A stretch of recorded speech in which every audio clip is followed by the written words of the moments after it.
Are you tired of throwing away sourdough discard every time you feed your starter? What if I told you that waste could become the secret ingredient in the most delicious muffins you've ever tasted? I'm Evie, and today I'm sharing my recipe for sourdough lemon blueberry muffins that will completely change how you think about sourdough discard. And in case you didn't know, when I say discard, I'm referring to the portion of sourdough starter that is removed from the main sourdough starter prior to feeding it equal parts water and flour to activate the healthy yeast and bacteria. This recipe is actually an amalgamation of various recipes I've tested and perfected, and it serves as the base for multiple variations, including lemon poppy seed and cranberry orange muffins. Before we dive in, I want you to know that this recipe, along with those variations and my complete sourdough starter success guide, are available as a bundle in the link below.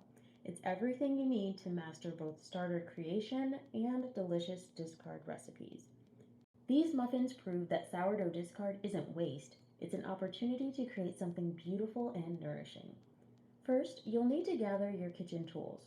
I recommend gathering a kitchen scale or a food scale, measuring spoons, a fork, whisk, or sturdy spatula, a medium sized mixing bowl, a muffin pan, muffin liners, or if you prefer to butter and flour the pan to prevent the muffins from sticking, that works too, a cooling rack, a large spoon or ice cream scoop to scoop out your batter into the muffin pan, and a toothpick to just test that your muffins are completely baked at the end of the process.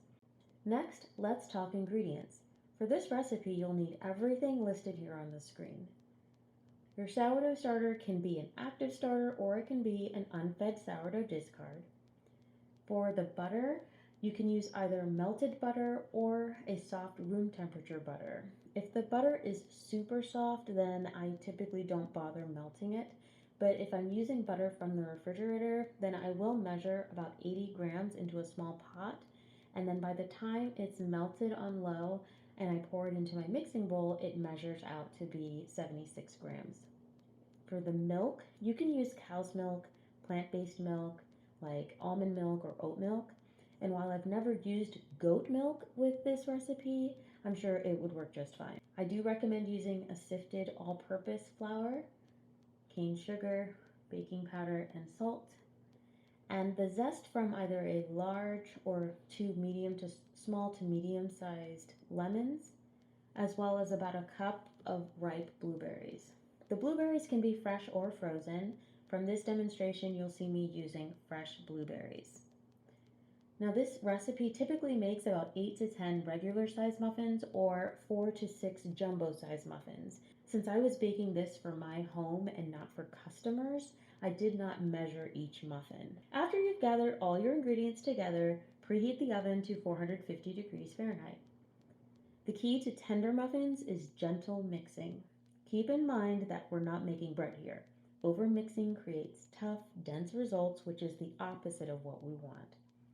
First, we want to mix all of our wet ingredients. Here, I added the soft butter to the bowl first, followed by my room temperature milk, an egg, and the sourdough discard. The order in which you add these four wet ingredients to the bowl is not as important as ensuring that everything is at room temperature and the correct measurements. Egg size will of course vary, but I typically use a large egg for this recipe. And I like to use a fork or a spatula to blend everything together, but a whisk works just as well. Next, in goes the next four ingredients, which are your dry ingredients: flour, sugar, baking powder, and salt. If you have a sifter, it is a good idea to sift the flour prior to this step as it creates a lighter muffins. But if not, it's no big deal. The muffins will still be delicious. You want to mix everything until combined before adding in the last two ingredients.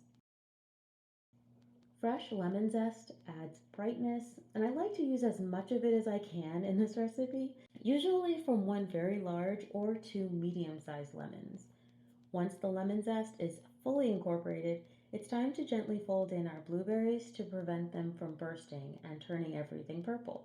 Here I used fresh blueberries, but I've actually used frozen wild blueberries more often than not, and the muffins turned out great both ways.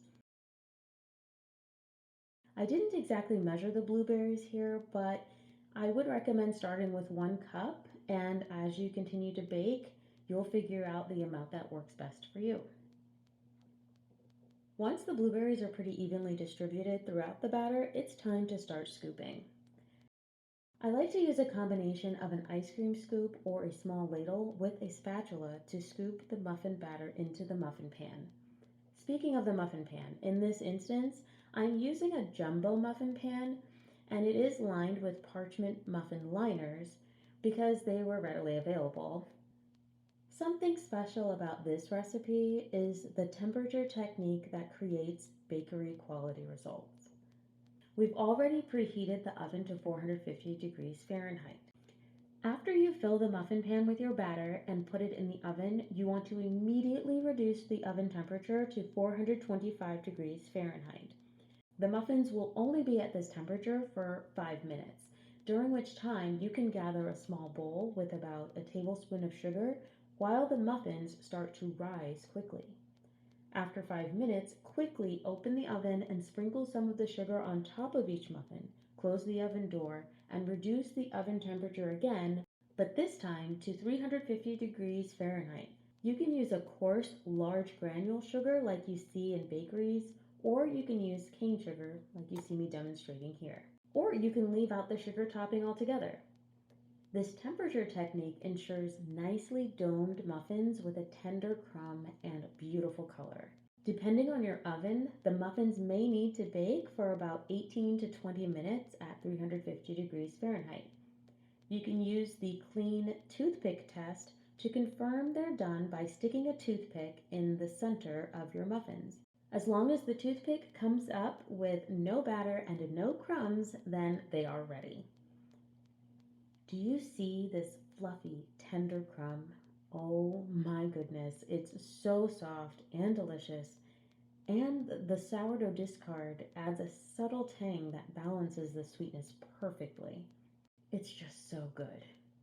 Between the bright flavor from the lemon zest, the burst of blueberries, and that hint of sourdough complexity, your friends and family will think that these muffins came from an expensive bakery. If you want to master sourdough from starter creation to amazing discard recipes like this one, click on the link in the description and pinned to the first comment. For just $3, you get my proven starter checklist plus this muffin recipe and details about the lemon poppy seed and cranberry orange variations. Also, make sure to check out my foundational videos.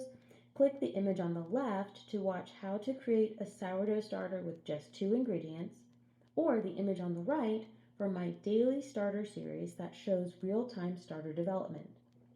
Subscribe for more ways to turn simple ingredients into nourishing food that brings families together. Until next time, may your kitchen be filled with the joy of creation and the aroma of fresh baked love.